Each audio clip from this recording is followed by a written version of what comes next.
നമസ്കാരം. റാഫ്റ്റോ ക്രിക്കറ്റിലേക്ക് അവർക്കും സ്വാഗതം. അടിയോടടി, അക്ഷരാർത്ഥത്തിൽ പൊരിഞ്ഞ അടി.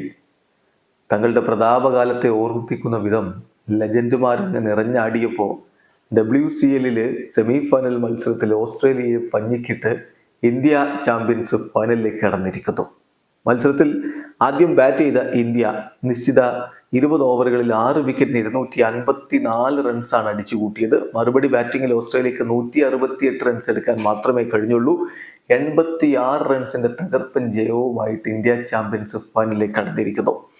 റോബിൻ ഉത്തപ്പ തുടങ്ങി വെച്ചു, പിന്നെ യുവരാജ് അത് ഏറ്റുപിടിച്ചു, പിന്നാലെ പത്താൻ സഹോദരങ്ങൾ നിറഞ്ഞാടി. അങ്ങനെയാണ് 254 എന്ന കൂറ്റൻ സ്കോർ ഇന്ത്യയുടെ ടീം അടിച്ചെടുക്കുന്നത്. ഉത്തപ്പയും റായിഡുവും ചേർന്നുള്ള ഓപ്പണിംഗ് കൂട്ടിയിട്ട്, പക്ഷെ റായിഡു തുടക്കത്തിൽ മടങ്ങി. 11 പന്തിൽ അദ്ദേഹം 14 റൺസാണ് എടുത്തത്. പിന്നാലെ റെയ്ന 5 റൺസുമായിട്ട് മടങ്ങി. പക്ഷെ ഉത്തപ്പയും യുവിയും ചേർന്നുകൊണ്ട് കാര്യങ്ങൾ മുന്നോട്ട്. യുവി വെടിക്കെട്ട് തുടക്കമാണിട്ടത്.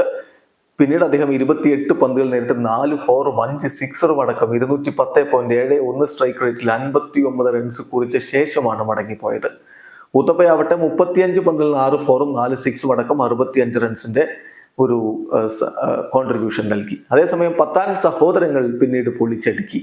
33 പന്തുകളിൽ നിന്ന് 4 4ഉം 4 6ഉം അടക്കം 51 റൺസ് എടുത്ത് യൂസുഫ് പത്താൻ പുറത്താകാതെ നിന്നപ്പോൾ 19 പന്തുകളിൽ നിന്ന്, വെറും 19 പന്തുകളിൽ നിന്ന് 3 4ഉം 5 6കളും അടക്കം 50 റൺസാണ് ഇർഫാൻ പത്താൻ അടിച്ചെടുത്തത്. പത്താൻ സഹോദരന്മാരുടെ ആ ഒരു കൂട്ടുകെട്ട് നോക്കുക. 36 പന്തിൽ നിന്നാണ് അവർ 95 റൺസ് അടിച്ചു കൂട്ടിയത്. അവിടെയാണ് ഓസീസിന് കളി പിടിവിട്ടു പോയത്. പൂർണ്ണമായിട്ടും അവർ പിടിവിട്ടത്.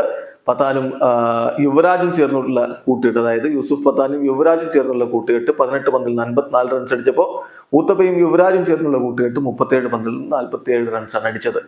ഇതില് നല്ല അടി കിട്ടി ബ്രെറ്റ്ലിക്ക് എന്ന കാര്യം ശ്രദ്ധിക്കുക. 4 ഓവറിൽ 60 റൺസ് ബ്രെറ്റ്ലി വിട്ടുകൊടുത്തപ്പോൾ സിഡിൽ 4 ഓവറിൽ 57ഉം കോൾട്ടണയിൽ 4 ഓവറിൽ 56 റൺസും വിട്ടുകൊടുത്തു. മറുപടി ബാറ്റിംഗില് ഓസ്ട്രേലിയക്ക് വേണ്ടി ഓപ്പണർമാർക്ക് പ്രത്യേകിച്ച് ഒന്നും ചെയ്യാൻ കഴിഞ്ഞില്ല. ഷോൺ മാർഷ് 2, ആരോൺ ഫിഞ്ച് 16, പിന്നാലെ വന്ന Dunk 10, Callum Ferguson 23, Daniel Christian 18, Ben Cutting 11, ഇങ്ങനെ വിക്കറ്റുകൾ വീണുകൊണ്ടിരുന്നു. ഒടുവിൽ ടിം പെയിന് 32 പന്തുകളിൽ നിന്ന് 40 റൺസ് എടുത്ത് പുറത്താകുന്നു. നദാൻ കോൾട്ടർനയിൽ 13 പന്തുകളിൽ നിന്ന് 2 4ഉം 3 6ഉം അടക്കം 30 റൺസ് അടിക്കുകയും ചെയ്തു. അങ്ങനെയാണ് അവര് 100 റൺസിന്റെ തോൽവി ഉണ്ടാവില്ല എന്ന കാര്യം ഉറപ്പാക്കിയത്. എന്തായാലും തകർപ്പൻ ജയത്തോടു കൂടി ഇന്ത്യ ചാമ്പ്യൻസ് ഫൈനലിൽ കടന്നിരിക്കുന്നു. വീഡിയോ അവസാനിക്കുന്നു. ക്രിക്കറ്റ് ലോകത്ത് കൂടുതൽ വിശേഷങ്ങളുമായി റാഫ്റ്റോ എത്താം.